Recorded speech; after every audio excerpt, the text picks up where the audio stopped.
ਇਹ ਤਾਂ ਲਾਈਫ ਜੈਕਟਾਂ ਨਹੀਂ, ਲੋਕ ਲਾਈਫ ਜੈਕਟਾਂ ਨੂੰ ਤਰਸਦੇ ਪਏ। ਤੇ ਲੋਕ ਪਿੰਡਾਂ ਦੀਆਂ ਲਿਸਟਾਂ ਤਿਆਰ ਕੀਤੀਆਂ ਜਾਣ, ਉਹਨਾਂ ਦੀਆਂ ਵੋਟਾਂ ਕਿੰਨੀਆਂ ਆ, ਉਹਨਾਂ ਦੇ ਇੰਜਣ ਕਿੰਨੇ ਆ, ਸਪੇਅਰ ਕਿੰਨੇ ਰੱਖੇ ਹੋ ਆ, ਸਾਡੀਆਂ ਲਾਈਫ ਜੈਕਟਾਂ ਕੀ ਆ, ਸਾਡੇ ਕੋਲ ਹੋਰ ਲੋਕਾਂ ਨੂੰ ਬਚਾਉਣ ਨੂੰ ਇੱਥੋਂ ਤੱਕ ਇੱਕ ਰੱਸੇ ਦਾ ਵੀ ਸਹਾਰਾ ਬਣ ਜਾਂਦਾ ਵੀ ਸਾਡੇ ਕੋਲ ਕਿਹੜੀ ਕਿਹੜੀ ਚੀਜ਼ ਆ। ਉਹੀ ਗੱਲ ਹੋਈ ਵੀਰੇ, ਇੱਥੇ ਨਾ ਪੂਰਾ ਨਾਸਾਂ ਹੀ ਬਾਹਰ ਸੀਗੀਆਂ, ਮੱਝਾਂ ਪੂਰੀਆਂ ਡੁੱਬੀਆਂ। ਮੇਰੀ ਵੀਡੀਓ ਲਾਈਵ ਆ, ਕਦੇ ਚੈੱਕ ਕਰਿਓ। ਅੱਛਾ ਜੀ। ਪੂਰੀ ਉਹ ਉੱਪਰੋਂ ਉਹਨਾਂ ਦੀਆਂ ਮੱਝਾਂ ਦੇ ਮੂੰਹ ਤਾਂ ਸੀ ਰੱਸੇ ਵੱਜੇ। ਮਤਲਬ ਪਾਣੀ ਵੱਧ ਰਿਹਾ ਸੀ, ਉਹ ਮਤਲਬ ਅੱਧੇ ਕੁ ਘੰਟੇ ਦੀ ਗੱਲ ਸੀਗੀ, ਕਿਉਂਕਿ ਉਦੋਂ ਪਾਣੀ ਆ ਰਿਹਾ। ਹਾਂ ਨਾ ਉਹ ਖਤਮ ਹੋ ਗਈਆਂ। ਉੱਥੇ ਘੱਟੋ ਘੱਟ 8-9 ਪਸ਼ੂ ਸੀ, ਉਹ ਸਾਰੀਆਂ ਦੇ ਰੱਸੇ ਵੱਡੇ। ਫਿਰ ਇੱਕ ਦੂਜੇ ਡੇਰੇ 'ਚ ਗਏ, ਉਹ ਤੇ ਉੱਥੇ ਘੱਟੋ ਘੱਟ 100 ਕੁੱਕੜ ਖੁੱਡਿਆਂ 'ਚ ਹੀ ਬੰਦ ਕੀਤਾ। ਉੱਥੇ ਮੁਰਗੀਆਂ ਮਰ ਕੇ ਤਾਂ ਆ ਗਈਆਂ। ਸਤਿ ਸ਼੍ਰੀ ਅਕਾਲ, ਪੰਜਾਬੀ ਰੇਡੀਓ USA ਵੇਖ ਰਹੇ ਹੋ ਤੁਸੀਂ। ਪੰਜਾਬ ਲਗਾਤਾਰ ਹੜ੍ਹਾਂ ਦੀ ਮਾਰ ਹੇਠ ਹੈ। ਕੋਈ ਇਸ ਨੂੰ ਆਪ ਮੁਹਾਰੇ ਬਣਾ ਲੈ ਗਏ ਹੜ੍ਹ ਦਾ ਨਾਮ ਦੇ ਰਿਹਾ ਹੈ, ਤੇ ਕੋਈ ਆਖ ਰਿਹਾ ਹੈ ਕਿ ਨਹੀਂ ਇਹ ਕੁਦਰਤੀ ਮਾਰ ਹੀ ਹੈ। ਪਰ ਇਹ ਸਭ ਦੇ ਵਿਚਾਲੇ ਆਮ ਲੋਕ ਪਿਸ ਰਹੇ ਨੇ। ਸਿਰਫ ਲੋਕ ਹੀ ਨਹੀਂ, ਉਹਨਾਂ ਦੇ ਨਾਲ ਹੋਰ ਡੰਗਰ ਬੱਚਾ ਜੋ ਵੀ ਨੇ ਉਹ ਸਾਰੇ ਪ੍ਰਭਾਵਿਤ ਹੋ ਰਹੇ ਨੇ। ਲਗਾਤਾਰ ਸੇਵਾਵਾਂ ਪੰਜਾਬ ਜਿਸ ਚੀਜ਼ ਲਈ ਜਾਣਿਆ ਜਾਂਦਾ ਹੈ ਉਸ ਦੇ ਵਿੱਚ ਜੁਟਿਆ ਹੋਇਆ, ਸੇਵਾਵਾਂ ਕੀਤੀਆਂ ਜਾ ਰਹੀਆਂ ਨੇ। ਸਾਡੇ ਨਾਲ ਬਾਈ ਮਨਜੋਤ ਹੋਣੀ ਨੇ ਲਗਾਤਾਰ ਪੂਰੇ ਪੰਜਾਬ ਦੇ ਵਿੱਚ ਵੱਖ-ਵੱਖ ਥਾਵਾਂ ਤੇ ਇਹਨਾਂ ਨੂੰ ਸੇਵਾ ਕਰਦਿਆਂ ਤੁਸੀਂ ਵੀਡੀਓਜ਼ ਦੇ ਜ਼ਰੀਏ ਵੇਖਿਆ। ਬਾਈ ਹੁਣਾਂ ਨਾਲ ਹੀ ਗੱਲਬਾਤ ਕਰਕੇ ਇੱਥੋਂ ਦੇ ਹਾਲਾਤ ਜਾਣਦੇ ਹਾਂ ਕਿ ਇਸ ਸਮੇਂ ਇਹਨਾਂ ਦੇ ਆਪਣੇ ਹੀ ਜ਼ਿਲ੍ਹੇ ਦੇ ਵਿੱਚ, ਆਪਣੇ ਏਰੀਏ ਦੇ ਵਿੱਚ ਜਦੋਂ ਹੜ੍ਹ ਆਇਆ ਤੇ ਕਿਹੋ ਜਿਹੀ ਸਥਿਤੀ ਹੈ। ਬਾਈ ਜੀ, ਵਾਹਿਗੁਰੂ ਜੀ ਕਾ ਖਾਲਸਾ। ਵਾਹਿਗੁਰੂ ਜੀ ਕਾ ਖਾਲਸਾ, ਵਾਹਿਗੁਰੂ ਜੀ ਕੀ ਫਤਿਹ। ਵੀਰੇ ਜਿਹੜੇ ਹਾਲਾਤ ਬਣੇ ਨਾ, ਪਹਿਲਾਂ ਚਲੋ ਸਤਲੁਜ ਦੀ ਚਲੋ ਆਪਾਂ ਸੁਣਦੇ ਸੀ, 19 ਚ ਵੀ ਹਾਲਾਤ ਆਏ ਸਾਡੀ ਹੋਸ਼ ਦੇ ਵਿੱਚ, ਜਿਹੜੇ ਅਸੀਂ ਫਲੱਡ ਦੇਖਿਆ 19 ਦੇ ਵਿੱਚ, ਜਿਹੜੇ ਸਤਲੁਜ ਨੇ ਜਦੋਂ ਤਬਾਹੀ ਮਚਾਈ ਆ, ਤੇ ਉੱਥੇ ਸੇਵਾ ਕਰਦਿਆਂ ਨੂੰ ਕਾਫੀ ਜਿਹੜੀਆਂ ਔਕੜਾਂ ਆਈਆਂ, ਉਹ ਅਸੀਂ ਚਲੋ ਗਾਂਹ ਆਏਂਗੇ, ਚਲੋ ਇਹ ਦੂਰ ਵੀ ਕਰਾਂਗੇ ਆਪਾਂ। ਪਰ ਉੱਥੇ ਕਰਦੇ ਤਾਂ ਬਜ਼ੁਰਗ ਦੱਸਦੇ ਹੁੰਦੇ ਵੀ ਅਸੀਂ ਜਦੋਂ ਉਹਨਾਂ ਨਾਲ ਗੱਲ ਕਰਦੇ ਵੀ ਸਾਡੇ ਏਰੀਏ 'ਚ ਵੀ ਆਈਆਂ, ਤਾਂ ਦੱਸਦੇ ਬਿਆਸ 'ਚ ਆਈਆਂ ਜ਼ਰੂਰ ਆ, ਇੱਦਾਂ ਹੋਈ ਸੀ, ਸੁਣਦੇ ਸੀ। ਪਰ ਅੱਜ ਅੱਖੀਂ ਦੇਖ ਲਿਆ ਆਹ ਮੰਜ਼ਰ, ਜਿਹੜਾ ਅਸੀਂ ਤਬਾਹੀ ਦਾ ਜਿਹੜਾ ਆ ਇਹ ਹੁਣ ਦੇਖਿਆ। ਜਿੱਦਣ ਅਸੀਂ 15 ਅਗਸਤ ਵਾਲੇ ਦਿਨ ਜਦੋਂ ਸਵੇਰੇ 7:30 ਵਜੇ ਦੀ ਕਾਲ ਆਈ ਆ ਪਹਿਲੀ, ਤੇ ਜਦੋਂ ਅਸੀਂ ਗਏ ਆ ਹਾਜੀਪੁਰ ਨਿਕਲ ਕੇ ਗਏ ਆ, ਤੇ ਲੋਕ ਜਿਵੇਂ ਲੋਹੀਆਂ ਦੇ ਵਿੱਚ ਕੋਠਿਆਂ ਦੇ ਚੜ੍ਹੇ ਸੀ, ਇੱਥੇ ਵੀ ਕੋਠਿਆਂ ਤੇ ਇਸ ਬਿਆਸ ਨੇ ਕੋਠਿਆਂ ਤੇ ਚੜ੍ਹਾਤੇ। ਪੌਂਗ ਡੈਮ 'ਚ ਜਿਹੜਾ ਪਾਣੀ ਛੱਡਿਆ, ਲੋਕ ਤਰਾ ਕਰਦੇ ਸੀ, ਲੋਕ ਜਾਨ ਬਚਾ ਰਹੇ ਸੀ। ਕੋਈ ਪਸ਼ੂ ਰੁੜ ਜਾਈ ਜਾਂਦਾ ਸੀ, ਜਿਹੜੀ ਚੀਜ਼ ਰੁੜ ਕੇ ਕਹਦੀਆਂ ਮੁਰਗੀਆਂ ਰੁੜੀਆਂ ਜਾਂਦੀਆਂ ਸੀ। ਕੋਈ ਵਿਚਾਰਿਆਂ ਨੇ ਜਿਹੜੇ ਬੰਦੇ ਸੀ ਉਹਨਾਂ ਤੋਂ ਤਾਂ ਚਲੋ ਸਮਝਾ, ਉਹ ਕੋਠਿਆਂ ਤੇ ਚੜ੍ਹ ਗਏ ਵਿਚਾਰੇ, ਤਾਂ ਚਲੋ ਬਚਾਅ ਹੋ ਗਿਆ। ਬੜੀ ਤਬਾਹੀ ਮਚੀ ਆ ਵੀਰੇ। ਚਲੋ ਇਨਸਾਨ ਤਾਂ ਹੈ, ਉਹ ਤਾਂ ਕਿਸੇ ਨੂੰ ਬਾਜ ਵੀ ਮਾਰ ਲਊ, ਕਿਸੇ ਤਰੀਕੇ ਆਪਣਾ ਬਚਾਅ ਕਰ ਲਊਗਾ। ਜਿਹੜਾ ਜਾਨਵਰ ਆ ਉਹਦਾ ਕੋਈ ਨਹੀਂ ਬਾਲੀ ਬਾਰਸ, ਤੇ ਉਹਨਾਂ ਦੀਆਂ ਵੀ ਆਪਾਂ ਲਗਾਤਾਰ ਵੀਡੀਓਜ਼ ਦੇਖਦੇ ਹਾਂ ਵੀ ਉਹਨਾਂ ਨੂੰ ਕਿਸੇ ਨਾ ਕਿਸੇ ਤਰੀਕੇ ਦੇ ਨਾਲ ਬਚਾਉਣ ਦਾ ਯਤਨ ਕੀਤਾ ਜਾਂਦਾ। ਤੇ ਇੱਥੇ ਵੀ ਇਹੋ ਜਿਹਾ ਮੰਜ਼ਰ ਦੇਖਣ ਨੂੰ ਮਿਲਿਆ ਵੀ ਜਿੱਦਾਂ ਆਪਾਂ ਲੋਹੀਆਂ ਵਾਲੇ ਏਰੀਏ 'ਚ ਦੇਖਿਆ ਸੀ, ਲੋਕ ਕੁੱਤੇ ਘਰਾਂ 'ਚ ਬੱਝੇ ਛੱਡ ਗਏ ਵਿਚਾਰੇ, ਉੱਥੇ ਤੜਫ ਰਹੇ ਸੀ, ਕਈ ਦਿਨਾਂ ਤੱਕ ਤੜਫਦੇ ਰਹੇ। ਇੱਥੇ ਤਾਂ ਨਹੀਂ ਇਦਾਂ ਦੇ ਹਾਲਾਤ ਬਣੇ, ਸਾਰਾ ਕੁਝ ਸਿਖਾਵਾਂ? ਨਹੀਂ ਵੀਰੇ, ਇੱਥੇ ਪਹਿਲਾਂ ਜਦੋਂ ਆਪਾਂ ਉਧਰ ਇਹ ਮੋਤਲਾ ਪਿੰਡ ਦੇ ਵਿੱਚ ਜਦੋਂ ਗਏ ਨਾ, ਤੇ ਇੱਕ ਡੇਰੇ 'ਚੋਂ ਇੱਕ ਬੰਦੇ ਕੋਲ ਕੱਢਿਆ, ਤੇ ਉਹ ਬੰਦਾ ਕਹਿੰਦਾ ਵੀ ਇੱਧਰਲੇ ਡੇਰੇ 'ਚ ਵਿੱਚ ਉਹਨਾਂ ਦਾ ਬੰਦੇ ਕਹਿੰਦਾ ਤਾਂ ਅੰਦਰ ਆ, ਪਰ ਉਹਨਾਂ ਦੇ ਮੈਨੂੰ ਸ਼ੱਕ ਪੈਂਦੀ ਵੀ ਪਸ਼ੂਆਂ ਦੇ ਰੱਸੇ ਵੱਜੇ ਹੋ ਆ। ਅੱਛਾ। ਤੇ ਮੈਂ ਕਿਹਾ ਵੀ ਫਿਰ ਤਾਂ ਬੜਾ ਗਲਤ ਆ। ਫਿਰ ਚਲੋ ਬੋਟ ਖਿੱਚੀ, ਅਸੀਂ ਗਾਂਹ ਗਏ।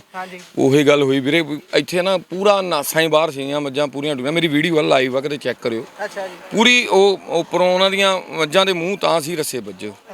ਮਤਲਬ ਪਾਣੀ ਵੱਧ ਰਿਹਾ ਸੀ, ਉਹ ਮਤਲਬ ਅੱਧੇ ਕੁ ਘੰਟੇ ਦੀ ਗੱਲ ਸੀਗੀ, ਕਿਉਂਕਿ ਉਦੋਂ ਪਾਣੀ ਆ ਰਿਹਾ। ਹਾਂ ਨਾ ਉਹ ਖਤਮ ਹੋ ਗਈਆਂ। ਉੱਥੇ ਘੱਟੋ ਘੱਟ 8-9 ਪਸ਼ੂ ਸੀ, ਉਹ ਸਾਰੀਆਂ ਦੇ ਰੱਸੇ ਵੱਡੇ। ਫਿਰ ਉਸ ਤੋਂ ਬਾਅਦ ਮੈਂ ਕਿਹਾ ਇੱਦਾਂ ਦਾ ਹੋਰ ਦੱਸ ਬਾਈ, ਇਹ ਤਾਂ ਫਿਰ ਯਕਦਮ ਡੇਰੇ ਮੈਨੂੰ ਦਿਖਾਲ। ਫਿਰ ਇੱਕ ਦੂਜੇ ਡੇਰੇ 'ਚ ਗਏ, ਉਹ ਤੇ ਉੱਥੇ ਘੱਟੋ ਘੱਟ 100 ਕੁੱਕੜ ਖੁੱਡਿਆਂ 'ਚ ਹੀ ਬੰਦ ਕੀਤਾ। ਉੱਥੇ ਮੁਰਗੀਆਂ ਮਰ ਕੇ ਤਾਂ ਆ ਗਈਆਂ। ਮੈਨੂੰ ਕੋਲ 4 ਕੁ ਮੁਰਗੀਆਂ ਉੱਥੇ ਮਰੀਆਂ, ਬਾਕੀ ਅਸੀਂ ਚੱਕ ਕੋਠਿਆਂ 'ਤੇ ਚੜ੍ਹਾਈਆਂ। ਉੱਥੇ ਫਿਰ ਦਾਣੇ ਦੂਣੇ ਕੀਤੇ, ਕੋਈ ਡੇਰੇ 'ਚੋਂ ਬੰਦਾ ਲਿਆਂਦਾ, ਉਹਨੂੰ ਦਾਣੇ ਦੂਣੇ ਪਾ ਕੇ ਆਏ, ਉਹ ਬਚਾਅ ਕੀਤਾ ਹੈ ਨਾ। ਫਿਰ ਇੱਕ ਡੇਰੇ 'ਚ ਗਏ, ਰੈਸਕਿਊ ਕਰਨ ਗਏ, ਉੱਥੇ 2 ਬੱਕਰੀਆਂ ਮਰ ਗਈਆਂ। ਅੱਛਾ ਜੀ। ਉਹ ਮੰਜ਼ਰ ਬੜਾ ਤਬਾਹੀ ਦਾ ਉੱਥੇ ਦੇਖਿਆ। ਫਿਰ ਉੱਤੋਂ ਪਹੁੰਚਦਾ ਜਿਹੜਾ ਪਾਣੀ ਆ, ਇੱਥੇ ਪ੍ਰਸ਼ਾਸਨ ਨੇ ਇਤਲਾਹ ਦੇ ਦਿੱਤੀ ਸੀ, ਇੱਥੇ ਤਾਂ ਥੋੜ੍ਹਾ ਬਚਾਅ ਹੋ ਗਿਆ, ਇੰਨਾ ਕੋਈ ਨੁਕਸਾਨ ਨਹੀਂ ਹੋਇਆ। ਮੱਝਾਂ ਰੁੜ ਗਈਆਂ, ਉਹ ਅੱਜ ਅਸੀਂ ਮੱਝਾਂ ਰਿਕਵਰ ਕਰ ਲਈਆਂ। ਅੱਜ ਸਵੇਰ ਦੇ ਅਸੀਂ ਉਸੇ ਕੰਮ 'ਚ ਸੀ। ਟਾਹਲੀ ਪਿੰਡ 'ਚ ਮੱਝਾਂ ਰੁੜ ਗਈਆਂ ਸੀ ਗੁੱਜਰਾਂ ਦੀਆਂ, ਉਹ ਕਰ ਲਈਆਂ ਗਈਆਂ। ਅੱਜ ਸਾਡੀ ਟੀਮ ਸਵੇਰ ਦੀ ਉਸੇ ਕੰਮ 'ਚ ਲੱਗੀ ਸੀ। ਬਾਕੀ ਉੱਧਰ ਕਿਉਂਕਿ ਇੰਨਾ ਨਹੀਂ ਪਤਾ ਲੱਗਾ, ਉੱਧਰ ਜ਼ਿਆਦਾ ਨੁਕਸਾਨ ਇਸ ਚੀਜ਼ ਦਾ ਹੋਇਆ। ਹਾਂਜੀ ਭਾਈ, ਇੱਕ ਹੋਰ ਗੱਲ, ਜਿੱਦਾਂ ਆਪਾਂ ਸੁਲਤਾਨਪੁਰ ਲੋਧੀ ਵਾਲੇ ਏਰੀਏ 'ਚ ਦੇਖਿਆ ਸੀ ਕਿ ਜੇ ਰਾਹਤ ਕਾਰਜ ਦੇ ਲਈ ਜਾਂ ਸੇਵਾ ਦੇ ਲਈ ਕੋਈ ਵੀ ਆਉਂਦਾ ਸੀ ਨਾ, ਉੱਥੇ ਇੱਕ ਸਰਕਾਰੀ ਸਟicker ਲਾਈ ਜਾਂਦੇ ਸੀ ਗੱਡੀਆਂ ਤੇ। ਉਹ ਵੀਡੀਓ ਤੁਸੀਂ ਵੀ ਦੇਖੀ ਹੋਊਗੀ। ਇੱਥੇ ਸਰਕਾਰ ਵੱਲੋਂ ਕਿੱਦਾਂ ਦੀ ਮਦਦ ਹੈ ਜਾਂ ਲੋਕਾਂ ਦਾ ਸਹਿਯੋਗ ਹੀ ਚੱਲ ਰਿਹਾ ਹੈ ਹਾਲੇ? ਸਰਕਾਰ ਦਾ ਵੀਰੇ ਲੋਕ ਦੱਸਣਗੇ ਹਨਾ। ਚਲੋ ਆਪਾਂ ਦਾ ਚਲੋ ਸਾਨੂੰ ਦੀਦਾ ਹੀ ਆ ਨਾ, ਪਰ ਇਹ ਚੀਜ਼ ਬਿਹਤਰ ਲੋਕਾਂ ਨੇ ਦੱਸ ਸਕਦੇ ਵੀ ਕਿੰਨਾ ਕੁ ਸਰਕਾਰੀ ਪਹੁੰਚਿਆ। ਪਰ ਅਸਲ 'ਚ ਜੇ ਸਾਨੂੰ ਤੁਸੀਂ ਪੁੱਛੋਗੇ, ਇਸ ਚੀਜ਼ ਨੂੰ ਅਸੀਂ ਸਾਰਿਆਂ ਨੂੰ ਮੰਨਣਾ ਪਊ ਵੀ ਸਰਕਾਰ ਦਾ ਜਿਸ ਹੱਦ ਤੱਕ ਇਹਨਾਂ ਦਾ ਪ੍ਰਸ਼ਾਸਨ ਦਾ ਪ੍ਰਬੰਧ ਚਾਹੀਦਾ, ਬਿਲਕੁਲ ਉਸ ਚੀਜ਼ 'ਚ ਨਾਕਾਮ ਆ ਪ੍ਰਸ਼ਾਸਨ। ਜਿੱਦਾਂ ਆਪਾਂ ਗਿੱਦੜ ਪਿੰਡੀ ਉੱਥੇ ਦੇਖਿਆ ਸੀ ਸੁਲਤਾਨਪੁਰ ਵੀ, ਉੱਥੇ ਗਿੱਦੜ ਪਿੰਡੀ ਵਾਲਾ ਉਹਨਾਂ ਨੇ ਸਾਫ਼ ਨਹੀਂ ਕੀਤਾ ਸੀ, ਉਹਦੇ ਕਰਕੇ ਬੰਨ ਟੁੱਟਣ ਦੇ ਵਿੱਚ ਵੱਡਾ ਕਾਰਨ ਉਹਨੂੰ ਮੰਨਿਆ ਜਾ ਰਿਹਾ। ਤੇ ਇੱਥੇ ਇਦਾਂ ਦਾ ਕੀ ਕਾਰਨ ਰਿਹਾ ਜਿਹਦੇ ਕਰਕੇ ਬੰਨ ਟੁੱਟ ਕੇ ਪਾਣੀ ਸਾਰਾ ਇੱਧਰ ਆ ਗਿਆ ਪਿੰਡਾਂ ਦੇ? ਇੱਥੇ ਚਲੋ ਬਿਆਸ ਬੰਨ ਤਾਂ ਨਹੀਂ ਕੋਈ ਏਡੀ ਖਾਸ, ਬਿਆਸ 'ਚ ਪਾਣੀ ਇੰਨਾ ਆ ਗਿਆ, ਅੱਛਾ ਜੀ, ਇਹ ਹਾਂ ਓਵਰਫਲੋ ਹੋ ਗਿਆ ਵੀ ਉਹ ਚਲੋ ਵਧ ਗਿਆ। ਚਲੋ ਮੈਂ ਤਾਂ ਇਹ ਗੱਲ ਕਰਦਾ ਹਾਂ, ਕੁਦਰਤੀ ਆਫਤਾਂ ਆ ਜਾਂਦੀਆਂ ਹਰੇਕ ਮੁਲਕ 'ਚ ਹੀ ਆਉਂਦੀਆਂ ਹੈ ਨਾ, ਹਰੇਕ ਪਾਸੇ ਆ ਜਾਂਦੀਆਂ, ਪਰ ਇਹਨੂੰ ਕੋਈ ਰੋਕ ਨਹੀਂ ਸਕਦਾ। ਬੰਦੇ ਤੇ ਕਿਤੇ ਨਿਰਭਰ ਨਹੀਂ ਹੁੰਦਾ। ਜੇ ਡੈਮ ਭਰਦੇ ਆ ਤਾਂ ਡੈਮਾਂ ਵਾਲਿਆਂ ਨੂੰ ਵੀ ਛੱਡਣਾ ਪੈਣਾ, ਉਹਨੂੰ ਤੋੜ ਕੇ ਤਾਂ ਬਹਿਣਾ ਨਹੀਂ। ਪਰ ਗੱਲ ਇਸ ਚੀਜ਼ ਤੇ ਅਸੀਂ ਇਹ ਕਰੀਏ ਵੀ ਅਸੀਂ ਕਿੱਥੇ ਤੱਕ ਨਜਿੱਠ ਸਕਦੇ ਹਾਂ, ਸਾਡੇ ਕੋਲ ਹੈ ਕੀ, ਅਸੀਂ ਸਾਡੇ ਪੱਲੇ ਕੀ ਆ, ਆਪਾਂ ਲੋਕ ਫਸਦੇ ਆ, ਲੋਕਾਂ ਨੂੰ ਕੱਢਣਾ ਕੀ ਆ, ਜੇ ਕੱਢਿਆ ਉਹਨਾਂ ਨੂੰ ਪਹੁੰਚਾਉਣਾ ਕਿੱਥੇ ਆ, ਉਹਨਾਂ ਨੂੰ ਖਿਲਾਉਣਾ, ਜੇ ਘਰ ਦੇ ਵਿੱਚ ਫਸੇ ਉਹਨਾਂ ਨੂੰ ਲੈ ਕੇ ਕੀ ਜਾਣਾ, ਇਹਦਾ ਰੋਡ ਮੈਪ ਜਿਹੜਾ ਨਾ ਉਹ ਤਿਆਰ ਕਰਨ ਦੀ ਬਹੁਤ ਵੱਡੀ ਗੱਲ ਆ। ਇਸ ਗੱਲ ਦੇ ਵਿੱਚ ਪ੍ਰਸ਼ਾਸਨ ਤੋਂ ਇਸ ਚੀਜ਼ ਦਾ ਢਿੱਲਾ ਆ, ਨਾਕਾਮੀ ਆ ਇਹ, ਕਿਉਂਕਿ ਇਹ ਸਭ ਤੋਂ ਵੱਡੀ ਗੱਲ ਇਹ ਭੁੱਲ ਚੁੱਕੇ ਸੀ। ਇਹ ਬਿਆਸ ਸਾਡਾ ਏਰੀਆ ਤੇ ਇਹ ਸਾਰੇ ਲੋਕ ਤਾਂ ਵੀ ਭੁੱਲੇ ਬੈਠੇ ਸੀ ਤੇ ਸਾਡਾ ਪ੍ਰਸ਼ਾਸਨ ਵੀ ਭੁੱਲ ਬੈਠਾ ਸੀ ਵੀ ਐਡੀ ਤੱਕ ਤਬਾਹੀ ਹੋ ਜਾਣੀ ਹੈ। ਇਸ ਕਰਕੇ ਪ੍ਰਮਾਤਮਾ ਨੇ ਯਾਦ ਕਰਾ ਦਿੱਤਾ ਵੀ ਆਹ ਹਾਲਾਤ ਵੀ ਬਣ ਸਕਦੇ ਆ। ਸਾਨੂੰ ਤਿਆਰੀ ਪ੍ਰੋਪਰ ਰੱਖਣੀਆਂ ਚਾਹੀਦੀਆਂ।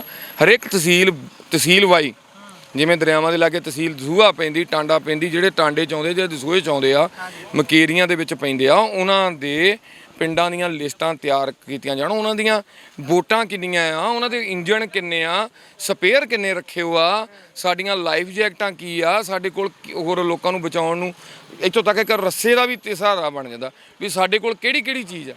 ਇੱਥੋਂ ਲਾਈਫ ਜੈਕਟਾਂ ਨਹੀਂ, ਲੋਕ ਲਾਈਫ ਜੈਕਟਾਂ ਨੂੰ ਤਰਸਦੇ ਪਏ। ਤੇ ਲੋਕ ਇੱਕ ਮੱਝਾਂ ਕੱਢਦੇ ਸੀ ਇੱਥੇ ਟਾਹਲੀ ਪਿੰਡ ਦੇ ਵਿੱਚ, ਜੇ ਉਹ ਗੁਜਰਾਂ ਦੇ ਮੁੰਡੇ ਸੀ, ਜੇ ਉਹਨਾਂ ਨੂੰ ਅਸੀਂ ਟਾਈਮ ਤੇ ਲਾਈਫ ਜੈਕਟਾਂ ਨਾ ਦਿੰਦੇ ਉਹ ਡੁੱਬ ਗਏ ਸੀ, ਹੈ ਨਾ। ਸਾਡੇ ਕੋਲ ਹੈ ਕੀ ਆ, ਅਸੀਂ ਇਹ ਚੀਜ਼ ਵੱਲ ਜੇ ਅੱਜ ਨਾ ਸਿੱਖੇ ਨਾ ਅਸੀਂ, ਤੇ ਬਹੁਤ ਵੱਡੀ ਇਹ ਤਾਂ ਕੋਈ ਨਹੀਂ ਹੈ, ਪ੍ਰਮਾਤਮਾ ਨੇ ਅਸੀਂ ਸਾਰੇ ਸੰਗਤ ਹੈਗੀ ਆ। ਇੱਕ ਗੱਲ ਸਭ ਤੋਂ ਵੱਡੀ ਪੰਜਾਬ ਹੈਗਾ, ਇਸੇ ਕਰਕੇ ਪੰਜਾਬ ਆਪਣੇ ਆਪ ਨੂੰ ਆਪ ਬਚਾਉਣ। ਹਾਂ, ਇੱਕ ਸਭ ਤੋਂ ਵੱਡੀ। ਪਰ ਕੋਈ ਇਹੋ ਜਿਹੀ ਇਦਾਂ ਦੀ ਕੋਈ ਘਟਨਾ ਨਾ ਜਿੱਥੇ ਕੋਈ ਵੱਡਾ ਹੋ ਜਾਏ, ਜਿੱਥੇ ਹਰੇਕ ਪਾਸੇ ਹੀ ਹੋ ਜਾਏ, ਉੱਥੇ ਬਹੁਤ ਵੱਡੇ ਨੁਕਸਾਨ ਨੂੰ ਅਸੀਂ ਨਾ ਡਿੱਕੀਏ ਵੀ ਜਦੋਂ ਵੱਡਾ ਨੁਕਸਾਨ ਹੋ ਗਿਆ ਫਿਰ ਉਦੋਂ ਸਾਰੇ ਪਛਤਾਵਾਂਗੇ। ਠੀਕ ਹੈ ਨਾ, ਸਾਨੂੰ ਇਸ ਚੀਜ਼ ਵੱਲ ਗੌਰ ਜ਼ਰੂਰ ਕਰਨਾ ਚਾਹੀਦਾ। ਬਹੁਤ ਬਹੁਤ ਧੰਨਵਾਦ ਬਾਈ ਜੀ। ਠੀਕ ਹੈ ਬਾਈ ਜੀ, ਧੰਨਵਾਦ ਸਾਹ ਵਾਹਿਗੁਰੂ ਜੀ। ਸੋ ਇਹ ਸਨ ਬਾਈ ਮਨਜੋਤ ਸਿੰਘ ਹੁਣੀ ਸਾਡੇ ਨਾਲ, ਜਿਨ੍ਹਾਂ ਨੇ ਚਾਨਣਾ ਪਾਇਆ ਕਿ ਇਸ ਸਮੇਂ ਇਸ ਜਗ੍ਹਾ ਤੇ ਹਾਲਾਤ ਕਿਹੋ ਜਿਹੇ ਨੇ। ਜੁੜੇ ਰਹੋ ਪੰਜਾਬੀ ਰੇਡੀਓ USA ਦੇ ਨਾਲ। ਧੰਨਵਾਦ, ਸਤਿ ਸ਼੍ਰੀ ਅਕਾਲ।